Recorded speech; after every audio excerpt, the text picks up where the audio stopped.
Hello दोस्तों, welcome to my channel story box with Karan. मैं आपके लिए लेकर आया हूँ एक दर्द भरी कहानी। कहानी का नाम है पहला प्यार का दर्द रहा जिंदगी भर।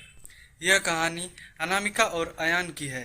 यह एक सैड लव स्टोरी है। दोस्तों, आगे आप सुनेंगे अनामिका और अयान कैसे मिले और एक दूसरे से कैसे जुदा हुए। और हाँ, पूरी कहानी सुनने के बाद आपको कहानी कैसी लगी हमें नीचे कमेंट बॉक्स में जरूर बताएं। धन्यवाद।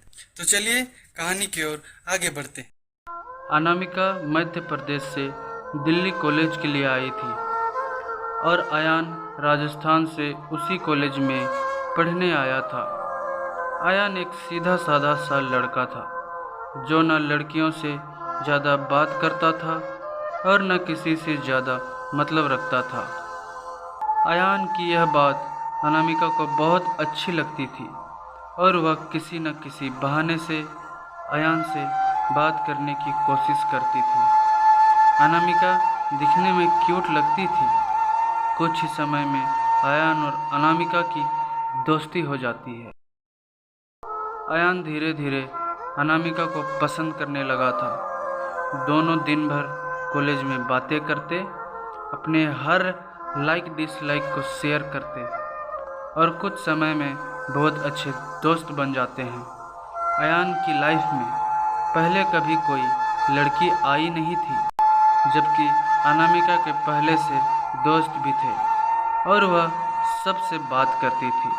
अयान को यह पसंद नहीं था। एक दिन बातों ही बातों में अयान अनामिका को अपने दिल की बात बता देता है। अनामिका उससे एक दिन का वक्त मांगती है और कहती है, मैं कल तुम्हें इसका जवाब दूंगी। अनामिका सोचती है, जब अयान कॉलेज पढ़ने आया था तब वह सिर्फ पढ़ाई पर ध्यान देता था, पर अब उसका पूरा ध्यान मुझ पर रहता है। अगर मैं इसकी गर्लफ्रेंड बन जाऊंगी तो यह पढ़ाई भूल जाएगा और मुझ में ही लगा रहेगा। यही सब ख्याल अनामिका के मन में आते हैं और दूसरे दिन अनामिका अयान को मना कर देती है और कहती है, मैं तो तुम्हें बस अपना दोस्त समझती हूँ, इससे ज़्यादा कुछ नहीं। मैं यहाँ पढ़ने आई हूँ और कुछ करने नहीं। तुम चाहो तो मेरे दोस्त बनकर रह सकते हो। अयान दोस्ती के लिए मना कर देता है और अनामिका को बहुत समझाता है, लेकिन अनामिका कुछ नहीं सुनती। अयान को यह बात बहुत बुरी लगती है और वह अनामिका से बात करना बंद कर देता है और कुछ दिन कॉलेज भी नहीं जाता है। अयान अब अनामिका को भूलकर पूरा ध्यान पढ़ाई में लगाता है और न किसी से ज़्यादा बात करता है और न मतलब रखता है। देखते देखते कॉलेज बीत जाता है और सब अलग अलग हो जाते हैं। अयान कॉलेज में टॉप कर जाता है और सबसे पहले नौकरी पा लेता है।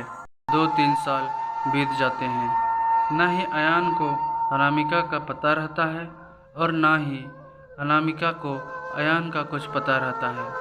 अयान अपनी कंपनी छोड़कर एक नई कंपनी में ज्वाइन करता है, जिसमें उसकी पोस्ट पहले से अच्छी और पगार दोगुनी रहती है। जब अयान पहले दिन ऑफिस जाता है तो उसे पता चलता है कि अनामिका इस ऑफिस में उसकी जूनियर है।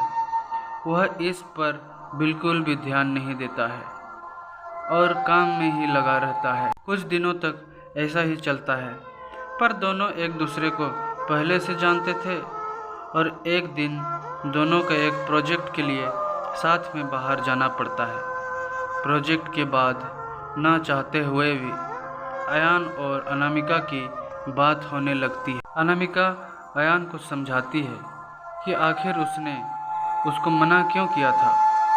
अयान को अनामिका की बात समझ आ जाती है और दोनों में गहरी दोस्ती फिर से हो जाती है। पूरे ऑफिस में दोनों की दोस्ती के चर्चे होने लगते हैं। अयान सीधा साधा लड़का रहता था, उसको ज़्यादा कुछ समझ में नहीं आता था। अयान कुछ समय बाद अनामिका को डिनर पर ले जाकर फिर से प्यार का इजहार करता है। अनामिका इस बार अयान से मना नहीं करना चाहती थी, पर उसके पास कोई चारा तो नहीं था, क्योंकि कुछ ही दिनों में उसकी शादी होने वाली रहती है। अनामिका अयान को अपनी शादी की बात बताती है। इस बार अयान का दिल पूरी तरह टूट जाता है। वह बिना कुछ कहे वहाँ से उठकर चला जाता है। अनामिका रात में सोचती है कि अयान से अच्छा लड़का मुझे कभी नहीं मिलेगा। वह फैसला करती है कि कल अयान को हाँ कर दूंगी और मम्मी पापा को अयान से शादी के लिए मना लूँगी।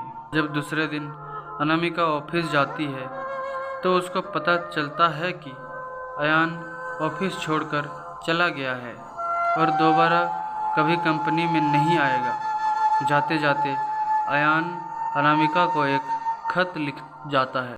जिस दिन मैंने तुम्हें देखा था उसी दिन से मैं तुमसे प्यार करता हूँ। मैं तुम्हें ज़िंदगी में कभी नहीं भूल पाऊँगा। तुम जहाँ भी रहो, जिसके साथ भी रहो, खुश रहो। अब इस जीवन में मैं इस दर्द के साथ ही जिंदा रहूँगा। मैंने हमेशा तुमसे प्यार किया है और केवल प्यार किया है। तुम मेरी ज़िंदगी में आने वाली पहली और आखिरी लड़की हो। अब ना मेरी ज़िंदगी में कोई आएगा और ना मैं किसी को आने दूंगा। मैं बस अब तुम्हारी यादों में रहूँगा।